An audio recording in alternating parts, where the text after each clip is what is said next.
বিষ্ণু ঈসা ইসলামের কাছে এক সাহাবী এসে বলল, ইয়া রাসূলুল্লাহ আ'তিনি শাইআন, আপনি আমাকে কিছু দান করেন, আমার কিছুই নাই। বিষ্ণু বললেন, তোমার কিছু নাই? সাহাবী বললেন, ইয়া রাসূলুল্লাহ ঘরে আমার শুধু দুইটি জিনিস আছে। কয়টা? চিল্লায় বলেন, কয়টা? এক হচ্ছে একটা জামা, দুই হচ্ছে পানি খাওয়ার একটা জগ। বিষ্ণু বললেন, এই দুইটাই নিয়ে আস। বিশ্বনবীর কথা শুনে ওই সাহাবী ঘর থেকে জামা নিয়ে আসলেন, পানি খাওয়ার জগ নিয়ে আসলেন। বিশ্বনবী সাল্লাল্লাহু আলাইহি ওয়াসাল্লাম ওনার মোবারক হাত দিয়ে এক হাতে জামা ধরে আরেক হাতে পানির জগটা ধরে সাহাবীদের দিকে উদ্দেশ্য করে বললেন, মাইয়াশতারি হাদাইন, এই দুইটা জিনিস কেনার মতো কে কে আছে দেখি? কয়েকজন হাত তুললো। বিশ্বনবী বললেন, কত দিয়ে কিনবা? এক সাহাবী বলে, ইন্নী আশতারিহিমা বিদিরহাম, ও নবী যদিও এগুলো আমার দরকার নাই, কিন্তু আপনি যেহেতু নিলামে ডাক তুলেছেন, ইয়া রাসূলুল্লাহ ইয়া হাবিবাল্লাহ, আপনার সম্মানে আমি 1 দিরহাম দিয়ে দুইটা জিনিস কিনে নেব। 1 দিরহাম, একটা জামা, একটা পানি খাওয়ার জগ, দাম কত? 1 দিরহাম। বিশ্বনবী বললেন, না না, 1 দিরহাম তো অনেক কম হয়ে যায়, মাইয়াজিদু আলা যালিক, এর চেয়ে বেশি দামে কে কিনবা?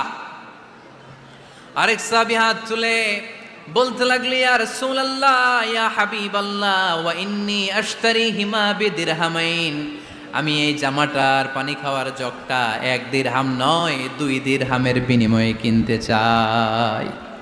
বিষ্ণু ঈসা ইসলাম ওই সাহাবাকে দিয়ে দিলেন। দিয়ে 2 দিরহাম নিয়ে যে লোকটা ভিক্ষা করতে এসেছিল তার হাতে 2 দিরহাম দিয়ে বললেন, যাও 1 দিরহাম দিয়ে ঘরে খাবার কিনে দিয়ে আসো, আরেক দিরহাম দিয়ে একটা কুঠার কিনে নিয়ে আসো। শুনতেছেন? কি কিনে নিয়ে আসো? কুঠার দিয়ে কি করে? গাছ কাটে। ওই সাহাবী কুঠার কিনে নিয়ে আসার পরে বিশ্বনবী নিজ হাতে কুঠারের মধ্যে একটা কাঠের হাতল লাগাই দিলেন। আল্লাহু আকবার! হাতল ছাড়া কুঠার ইউজ করা যাবে? বিশ্বনবী নিজ হাতে ওই কুঠারের ভেতরে একটা হাতল লাগাই দিলেন আর বললেন, লা উরিদু আন আরাকা 15 আইয়াম, এই কুঠার নিয়ে জঙ্গলে যাও, গায়ে অনেক শক্তি আছে, কাঠ কাটো, এই কাঠ কেটে বাজারে বিক্রি করো, সামনের 15 দিন যেন আমি আমার চোখের সামনে তোমার না দেখি। বিশ্বনবীর পরামর্শ অনুযায়ী কুঠার নিয়ে ওই সাহাবী জঙ্গলে চলে গেলেন। কাঠ কেটে বাজারে বিক্রি করতে করতে 15 দিন পরে 10 দিরহাম নিয়ে বিশ্বনবীর দরবারে হাজির হয়ে গেলেন। 10 দিরহাম নিয়ে বিশ্বনবীর কাছে হাজির হয়ে গেলেন। সাহাবী এসে বলল, ইয়া রাসূলুল্লাহ এখন আর আমার ভিক্ষা করা লাগে না, আমার গায়ে অনেক শক্তি আল্লাহ দিয়েছে, আই এম ভেরি এনার্জেটিক, আপনার দেয়া বরকতের কুঠার দিয়ে আমি কাঠ কেটে কেটে স্বাবলম্বী হতে শুরু করেছি। সুবহানাল্লাহ পড়েন। আমি এখন 10 দিরহামের মালিক। বিশ্বনবী বললেন, লা আইয়াহতাতিবা আহাদুকুম হুজমাতান আলা যাহরিহি খায়রুম মিন আইয়াসআলা শাইআন ফায়ু'তিয়াহু আও ইয়ামনাহু, যাদের গায়ে শক্তি আছে তারা ভিক্ষা না করে কাঠ কেটে পিঠে সেই বোঝা নিয়ে বাজারে বিক্রি করা অনেক ভালো। কারণ কারো কাছে যদি তুমি হাত পাতো সে দিতেও পারে, নাও দিতে পারে, আর কষ্ট করলে কষ্ট কোনোদিন বৃথা যায় না। চিল্লায় বলেন ঠিক কিনা? বিষ্ণু ঈসা ইসলামের অনুপ্রেরণায় এই সাহাবা অল্প কিছুদিনের ব্যবধানে স্বাবলম্বী হয়ে গেলেন। What is the moral of the story? বিশ্বনবীর এই প্রফেটিক স্টোরি থেকে আমাদের কি শিক্ষা? লেসন নাম্বার 1, বিশ্বনবী চাইলেই ওই 2 দিরহাম দিয়ে বলতে পারতো, যাও খাবার দাবার কিনে ফ্যামিলিতে দিয়ে আসো। সে ওই 2 দিরহাম নিয়ে খাবার দাবার কিনে ফ্যামিলিকে খাইয়ে রাত্রে আবার ভিক্ষায় নামতো। কথা কন? রাত্রে কি করতো? ভিক্ষায় নামতো। বিষ্ণু ঈসা ইসলাম তাকে কাজ করে খাওয়ার জন্য উৎসাহ দিলেন। পাশাপাশি বিষ্ণু ঈসা ইসলাম পার্মানেন্ট সলিউশন দিলেন। এজন্য পার্মানেন্ট সলিউশনের ব্যবস্থা করতে হবে। অনেকে আমরা যাকাত দেই, যাকাতের শাড়ি দেই, যাকাতের লুঙ্গি দেই, আছে না নাই? লক্ষ্মীপুরে এরকম দেয় নাকি? কি দেয়? হ্যাঁ, গাড়ি গাড়ি দেয়, শাড়ি না। যাকাতের শাড়ি, যাকাতের লুঙ্গি বলতে কোনো কথা ইসলামে নাই। এগুলো খুব কম দামি শাড়ি, যাদেরকে এগুলো দেয়া হয় তাদেরকে অপমান করা হয়, ঠিক কিনা? আল্লাহ বলেছেন ওয়ালাকাদ কাররামনা বানি আদম, I have dignified the status of the sons of Adam. আমি আদমের সব সন্তানদেরকে সম্মানিত করেছি। সুবহানাল্লাহ পড়েন। আপনাদের চেয়ে সম্মানিত কেউ আছে?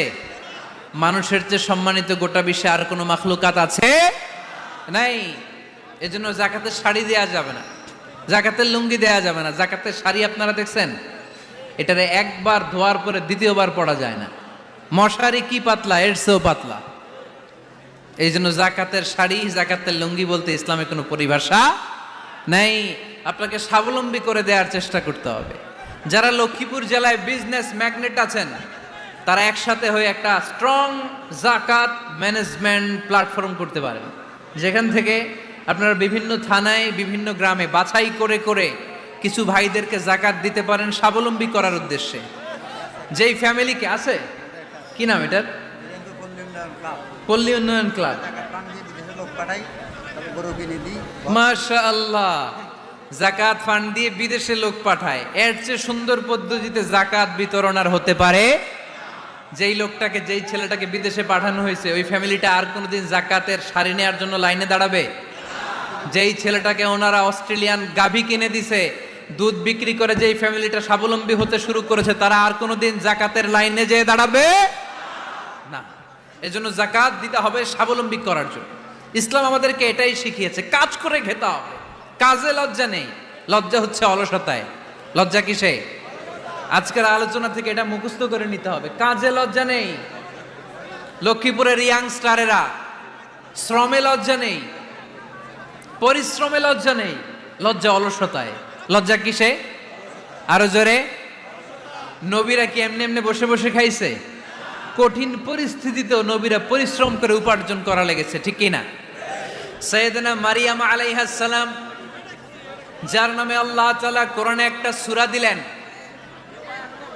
উনি পৃথিবীতে এমন একজন মহিয়সী নারী, যেই নারীর গর্ভে, যেই নারীর পেটের ভেতরে স্বামীর স্পর্শ ছাড়া সন্তান দিয়েছে কে? সাইয়েদনা ঈসা আলাইহিস সালাম পেটে আসলেন। মারিয়াম আলাইহিস সালাম লজ্জা পেলেন। হায় হায়, কেমন করে এলাকাবাসীদের কাছে আমি আমার মুখ দেখাবো? বিয়ে করি নাই, স্বামী নাই, বিয়ে হয় নাই, স্বামী নাই, কিন্তু পেটে সন্তান চলে এসেছে। হায় হায়, এলাকায় কেমনে মুখ দেখাবো? লজ্জায় পড়ে মারিয়াম আলাইহিস সালাম এলাকা থেকে চলে গেলেন। কি অবাক করা কাণ্ড! বাচ্চা ভূমিষ্ঠ হওয়ার জন্য, বড় হওয়ার জন্য 6 মাস 7 মাস লাগে নাই, পেটে বাচ্চা আসার সাথে সাথে বাচ্চাটারে বড় করে দিয়েছে কে? সাইয়েদাতুনা মারিয়াম আলাইহিস সালাম এবার বসে পড়লেন, বুঝতে আরম্ভ করলেন প্রেগন্যান্সির পেইন উঠেছে। হঠাৎ করে পেট থেকে বাচ্চা ভূমিষ্ঠ হয়ে যাওয়ার পরে উনি কাঁপতে আরম্ভ করলেন। ক্ষুধার চোটে খাবার কিছু নাই, সামনে ঝর্ণা, উপরে একটা খেজুর গাছ। সাইয়েদনা ঈসা আলাইহিস সালামকে কোলে নিয়ে মারিয়াম আলাইহিস সালাম মনে মনে ভাবে, হায় রে, কেউ যদি একটু খেজুর পেড়ে দিত, এই ক্ষুধার মুহূর্তে আমি খেজুর খেয়ে পেটের ক্ষুধা নিবারণ করতাম। রব্বুল আলামিন মারিয়ামকে উদ্দেশ্য করে আয়াত নাজিল করে দিলেন, ওয়া হুজ্জি ইলাইকি বিজিযিন নাখলাতি তুসাকিত আলাইকি রতবান জানিয়া। কোরআন সাক্ষী, হুজ্জি ইলাইকি বিজিযিন নাখলা, এর মানে হচ্ছে মারিয়াম, কেউ পেড়ে দিবে না, একটু কষ্ট করে হাতটা উঁচু করে খেজুরের ডালা ধরে ঝাঁকুনি মারো, টসটসে কাঁচা পাকা খেজুর নিচের দিকে পড়বে, তারপর তুমি তুলে খাবে। সুবহানাল্লাহ পড়েন। আল্লাহ চাইলে অটোমেটিক্যালি কারামাত হিসেবে খেজুরগুলো নিচে ফেলতে পারতেন না? কথা কোন? খেজুরগুলো অটোমেটিক্যালি নিচের দিকে পড়ছে? পড়ে নাই। আল্লাহ শিক্ষা দিয়েছে, যেই পরিস্থিতিতে থাকো না কেন, তোমাকে শ্রম ব্যয় করে, কষ্ট করে তোমার উপার্জন করতে হবে, রিজিকের বন্দোবস্ত করতে হবে। চিল্লায় বলেন ঠিক কিনা? ইসলাম আমাদেরকে এটাই শিখিয়েছে, কাজে লজ্জা নাই। আবার বিশ্বনবী বললেন, ইন খামাতিস সাআ ওয়া ফি ইয়াদি আহাদিকুম ফাসিলাতুন, তোমাদের কারো হাতে যদি একটা চারা বীজ থাকে, সে যদি দেখে কিয়ামত হতে শুরু করেছে, ফাইন ইসতাতাআ আন ইয়াগরিসাহা ক্বাবলা আন তাকুমাস সাআ ফালইয়াগরিসহা। কারো হাতে একটা চারা বীজ নিয়ত করেছে, চারা বীজটা রোপণ করবে, ইন দ্য মিন টাইম দেখলো কিয়ামত হতে শুরু করেছে। বিশ্বনবী বললেন, যদি তোমার সুযোগ থাকে কিয়ামত হওয়ার আগে চারা বীজটা রোপণ করে দাও। কথা বুঝতে পেরেছেন? আপনার হাতে একটা চারা বীজ, আপনি প্ল্যান করেছেন এই চারা বীজটা রোপণ করবেন। ইন দ্য মিন টাইম দেখলেন কি হওয়া শুরু হয়েছে? ইযা জুলজিলাতিল আরদু জিলজালাহা, দ্য বিগেস্ট আর্থকোয়েক, ভূমিকম্প শুরু হয়েছে, কিয়ামত হয়ে যাবে। বিশ্বনবী বললেন, কিয়ামত হইতেছে ওদিকে, আর তোমার হাতে যদি চারা বীজ থাকে দেরি করো না, কিয়ামত তোমার কাছ পর্যন্ত আসার আগে সুযোগ পেলে চারা বীজটা রোপণ করে দাও। ইসলাম শিখিয়েছে শেষ নিঃশ্বাস পর্যন্ত তোমাকে লড়ে যেতে হবে। এই পৃথিবীতে কেউ কাউকে জায়গা করে দেয় না, জায়গা করে নিতে হয়। এই পৃথিবীটা, the life is not a bed of roses, এটা ফুল বিছানো কোনো ফুল সজ্জা নয়, এটা কণ্টকাকীর্ণ। কেউ আপনার স্পেস করে দিবে না, কেউ আপনাকে সুযোগ করে দিবে না, কেউ আপনার জায়গা করে দিবে না, বরং আপনি জায়গা করে নিলে টাইনা নিচে নামাবে। কথা বলেন? এজন্য কখনো অলসতাকে স্থান দেয়া যাবে। রসুল বাত্তালি দুক্কানু শয়তান, অলস মস্তিষ্ক শয়তানের আড্ডা। অলস যদি কেউ থাকে এটাতে টেনে বেঁধে কাজে নামাবেন, পারা যাবে? আলহামদুলিল্লাহ লক্ষ্মীপুরে এরকম অলস ছেলে পেলে নাই।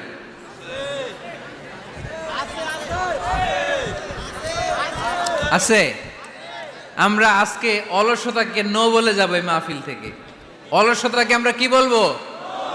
আওয়াজ করে বলতে হবে, অলসতাকে কি বলবো আমরা? মুমিনের জীবনে কোনো অলসতা নেই। অলস হয় মুনাফিকরা। অলস হয় কারা? চিল্লায় বলতে হবে। মুমিনরা অলস হয়? অলস হয় কারা? এজন্য কোরআনে আল্লাহ একথাও বলে দিলেন, ওয়াইদা কামু ইলাস সালাতি কামু কুসালা ইউরাউনান নাসা ওয়ালা ইয়াযকুরুনাল্লাহা ইল্লা কালিলা। সুবহানাল্লাহ পড়েন। মুনাফিকরা যখন মানুষকে দেখানোর জন্য নামাজে যায়, ওই নামাজে তাদের ইখলাস নাই, ওই নামাজের ভেতরে তাদের কোনো খুশু খুদু নাই, ওই নামাজের ভেতরে আছে শুধু অলসতা। ওই নামাজে কি আছে? কিন্তু আমরা যখন নামাজে যাই আমাদের অলসতা আছে? আমরা নামাজ পড়লে আমাদের হৃদয়টারে সজীব করে দেয় কে? আমরা উযু করলে আমাদের মনটাকে চাঙ্গা করে দেয় কে? আমরা মসজিদে ঢুকলে হৃদয়টাকে প্রাণবন্ত করে দেয় কে? মুমিন তো নামাজে গেলে চাঙ্গা হয়, মুমিন উযু করলে চাঙ্গা হয়।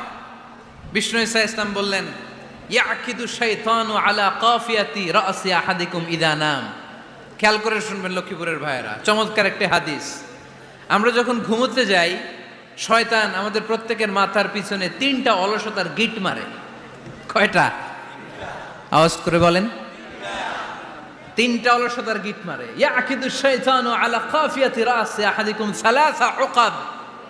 3টা গিট মারে যখন আমরা ঘুমোতে যাই।